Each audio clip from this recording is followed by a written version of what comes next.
Assalamualaikum warahmatullahi wabarakatuh. Perkenalkan, nama saya Destia Mary Anggraini dengan NIM E13 2023 002668. Di sini saya ingin menjelaskan mengenai program eh, sesuai dengan soal UTS yang diberikan oleh dosen pengampu, yaitu Bapak Dedi, mata kuliah pemecahan masalah dengan pemrograman. Untuk itu, di sini saya menggunakan aplikasi dengan nama Dev C++ untuk menjalankan programnya dan menggunakan data-data yang telah diberikan oleh Bapak Dedi.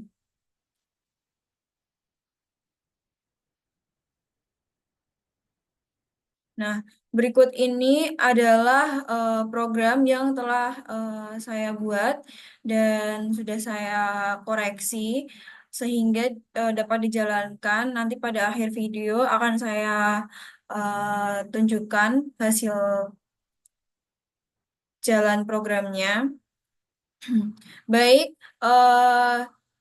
sebelum mulai, saya menggunakan data seperti yang telah saya jelaskan tadi. Saya menggunakan data yang telah diberikan oleh Pak Dedi, yaitu data ECG, yang di mana data tersebut disimpan dalam bentuk teks. Eh, untuk dapat dibaca oleh program ini, saya menyimpan data yang diberikan oleh Pak Dedi di dalam folder yang sama. Saya menyimpannya pada folder berikut ini, folder 2. Nah, ini adalah folder yang data yang diberikan oleh Pak Dedi, data hasil ECG. Nah, baiklah, saya akan menjelaskan mengenai programnya. Dalam program ini dimulai dengan hashtag include dalam kurung studio.h, di mana fungsi tersebut digunakan untuk menyimpan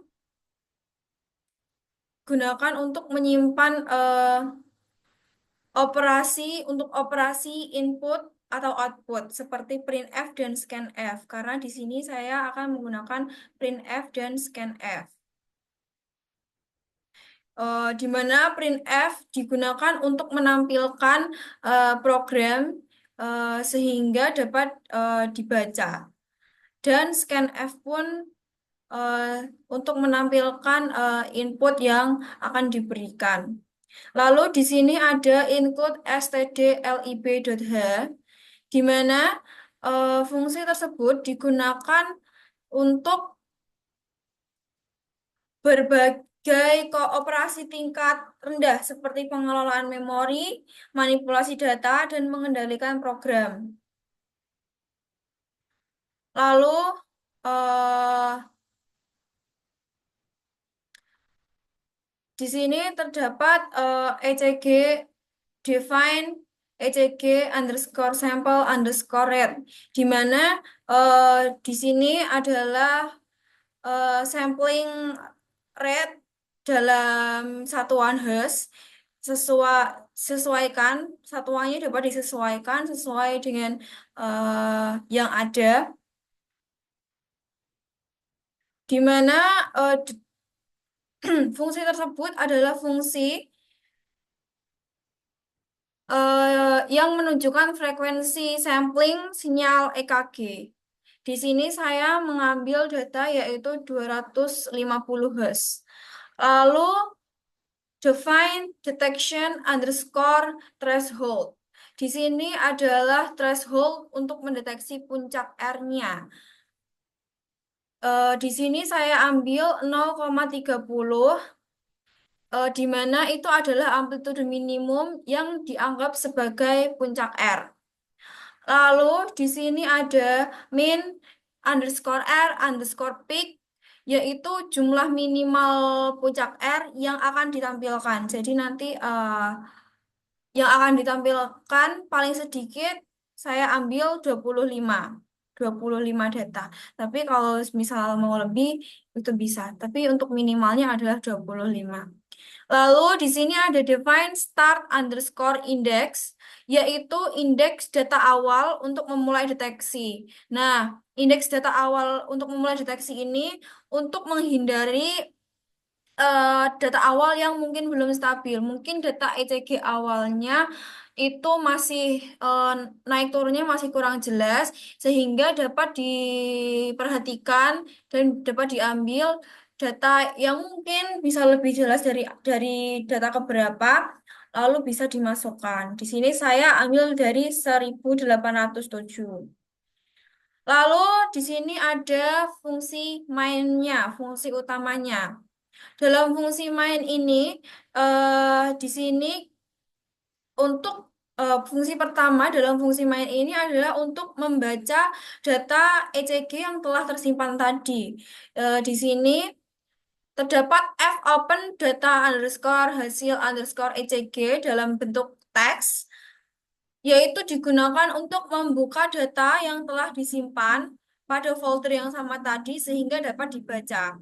Nah, jika di sini terdapat null, null ini bermaksud jika data tidak terdapat terbaca, maka akan printf. Nah, printf ini yang telah saya sebutkan tadi, jika printf ini tidak ada stdio.h, maka printf ini tidak akan berjalan.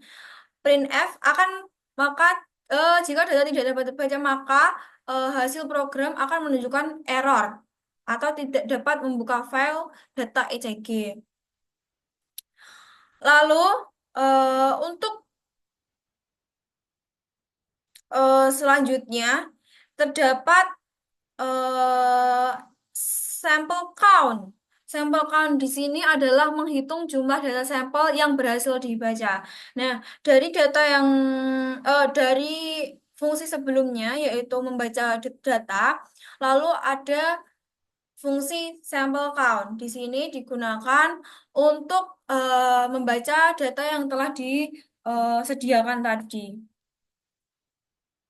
Lalu di sini terdapat while f scan f file bla bla bla, maka fscanf ini digunakan untuk membaca data angka floating point dari file ke dalam array.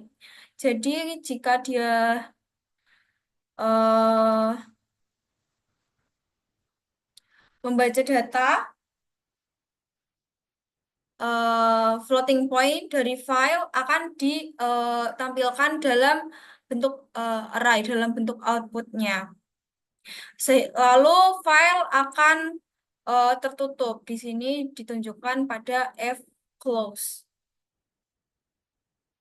Lalu berikutnya ada deteksi puncak array. Di sini ditunjukkan pada dari fungsi berikut ini. Nah, di sini terdapat pick underscore underscore count, di mana fungsi ini digunakan untuk menghitung jumlah puncak R yang telah dideteksi. Jika fungsi sebelumnya yaitu untuk mendeteksi data, membaca data, lalu akan dideteksi melalui pick count.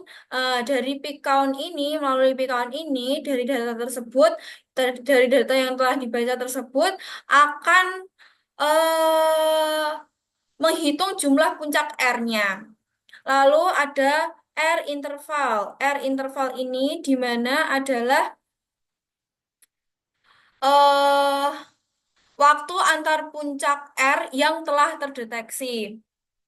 Lalu ada interval index dan previous peak.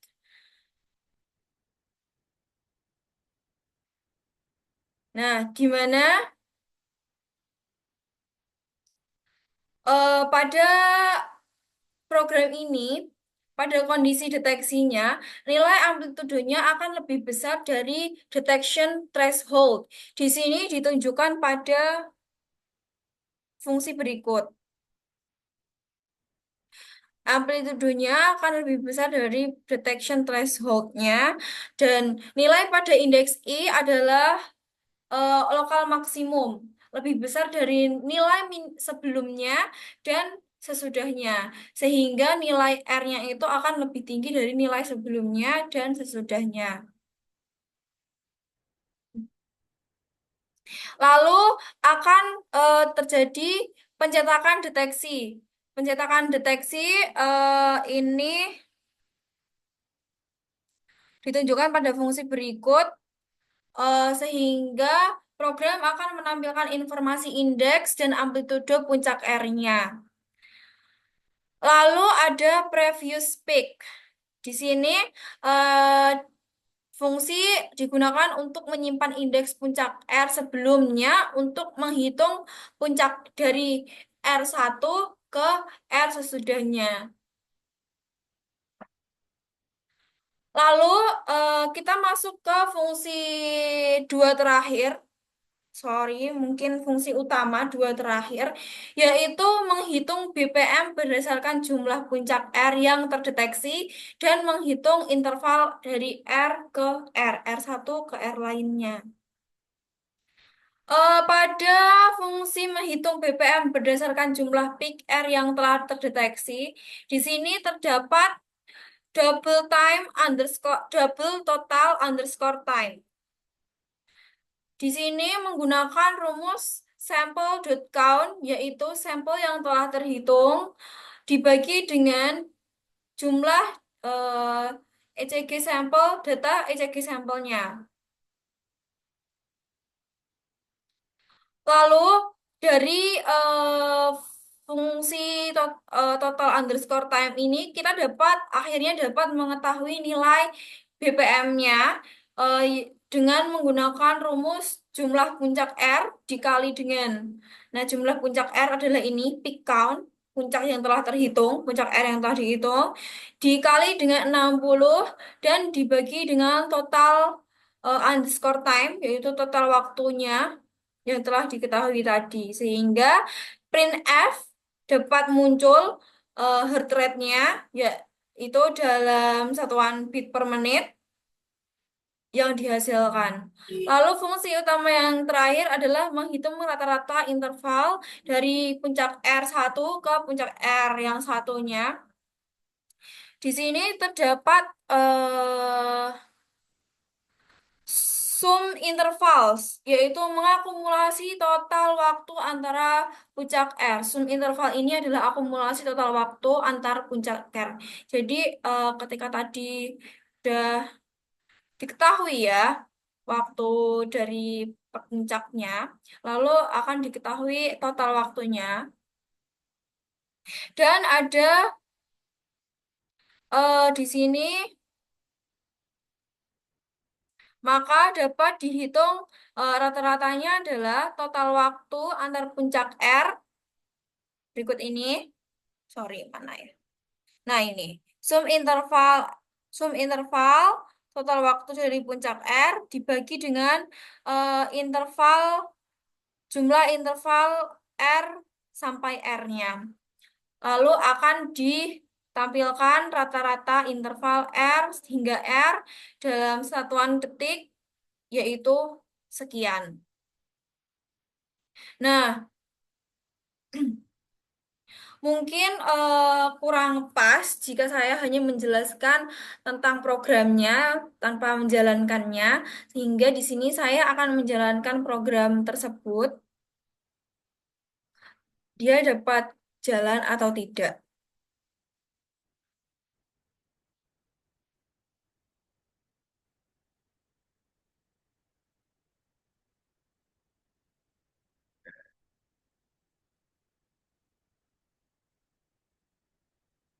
Nah, berikut ini adalah hasil dari programnya. Eh, karena tadi saya sudah menjelaskan bahwa saya menggunakan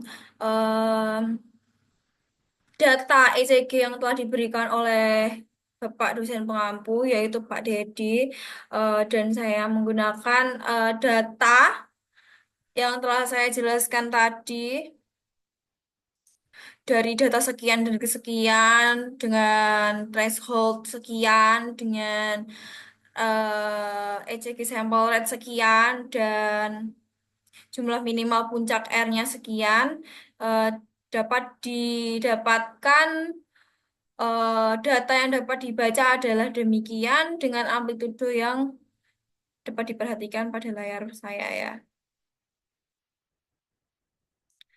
Nah, lalu melalui data-data ini yang telah dapat dibaca dan ditampilkan, eh, menggunakan fungsi-fungsi yang saya gunakan tadi dalam program, dihasilkan heart rate-nya dalam satuan beat per menit adalah 38,4615 beat per menit. Lalu rata-rata interval dari R ke R adalah 1,2727530 detik. Jadi seperti itu penjelasan dari saya. Kurang lebihnya mohon maaf, mungkin nanti dapat dikoreksi. Sekian, terima kasih. Wassalamualaikum warahmatullahi wabarakatuh.